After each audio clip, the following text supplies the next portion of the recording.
एक राजा के दरबार में एक राजगुरु थे जो ज्यादातर समय गांव के बच्चों को नदी किनारे एक स्कूल में पढ़ाने में बिताते थे।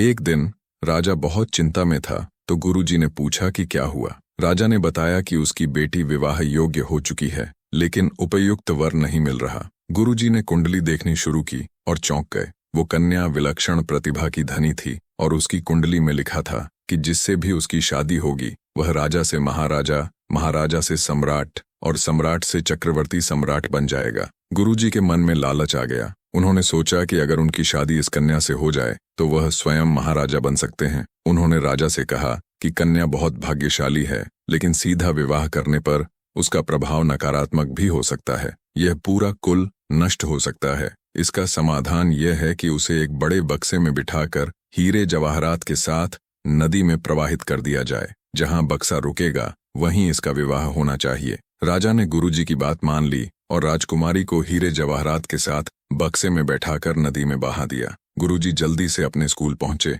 और बच्चों से कहा कि आज पढ़ाई नहीं होगी, बस नदी किनारे जाना है। वहां एक बक्सा बहकर आएगा, उसे उठाकर मेरे कमरे में रखना और बाहर से दरवाजा बंद कर देना। किसी भी हाल में दरवाजा खोलना मत। बच्चे खुश हो गए और नदी किनारे पहुंच गए। इस बीच नदी किनारे एक राजकुमार अपने सैनिकों के साथ शिकार के लिए आया था। उसने नदी में बहते बक्से को देखा और सैनिकों को उसे निकालने का आदेश दिया। जब बक्सा खोला गया तो उसमें सुंदर राजकुमारी निकली। राजकुमारी ने सारा हाल बताया और राजकुमार ने वहीं उससे विवाह कर लिया। राजकुमार ने सोचा खाली बक्सा वापस भेजना सही नहीं होगा तो उसमें कुछ भरकर नदी में छोड़ दिया। इधर बच्चे बक्से का इंतजार कर रहे थे। आखिरकार बक्सा पहुंचा और उन्होंने मिलकर उसे गुरुजी के कमरे में रखकर बाहर से ताला लगा दिया। गुरुजी बहुत उत्साहित थे। उन्होंने बक्सा खोला और जैसे ही ढक्कन उठा वह स्तब्ध रह गए। बक्से में एक जिंदा भालू था। गुरुजी घबरा गए और बचाओ बचाओ चिल्लाने लगे, लेकिन बच्चों को आदेश था कि कितना भी हो